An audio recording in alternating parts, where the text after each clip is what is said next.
deafening explosion, the man suddenly realized. Two assassins who had been his companions for years were now attacking him. They even ruthlessly threw a grenade at him. Luckily, Boyka reacted quickly. He performed a swift flying kick and sent the grenade back. During the explosion's momentary pause, Boyka charged forward and engaged in a brutal fight with the two. At that point, they were no longer colleagues, but enemies who only wanted to see each other dead. But they were no match for Boyka. Watching his companion die in front of him, Henry snapped. In a moment of crisis, Boyka grabbed a fire extinguisher and sprayed it in his face. Then, he finished him off for good. He thought the danger was over, but then another assassin showed up. But it was obvious he was also coming to his death. Soon, Boyka reached the ground floor, but suddenly, the Breaking Bad guy attacked. Boyka wasn't fazed. One punch and he was knocked out cold. After so many of his colleagues had tried to kill him, Boyka immediately realized it was the boss's order, but he didn't have time to confront the boss. Instead, he hopped on his motorcycle and headed straight to the oil tycoon's mansion, planning to avenge his deceased ex-girlfriend. What he didn't expect was that the boss had arranged for the female assassin, Amy, to protect him. When Amy saw Boyka,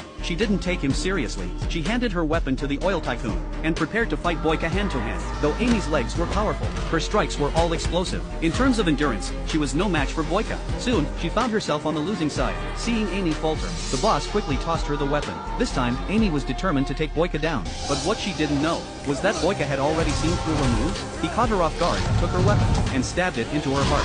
Seeing this, the boss was frozen in shock. He offered Boyka all his money, hoping to buy his life. But Boyka wasn't having any of it. For the sake of his ex-girlfriend's revenge, he took the boss's head with a single strike. After avenging his ex-girlfriend, Boyka went straight to the boss. The boss, in disbelief, had never imagined Boyka would come back alive. He tossed the recording from his superior onto the desk. The opera and you have a deal and I've got. There was a rat in the organization. The boss, furious, grabbed his assistant and slammed him to the ground. Seeing the assistant's face covered in blood, Boyka kindly handed him a band-aid. But this wasn't just any band-aid. It was a newly developed weapon. Stick it on the wound and within 10 seconds, the poison would take effect. With the rat exposed, the boss and Boyka's grudges were finally settled. Boyka left the evil organization on his motorcycle, heading down a road where he and the boss would part ways forever.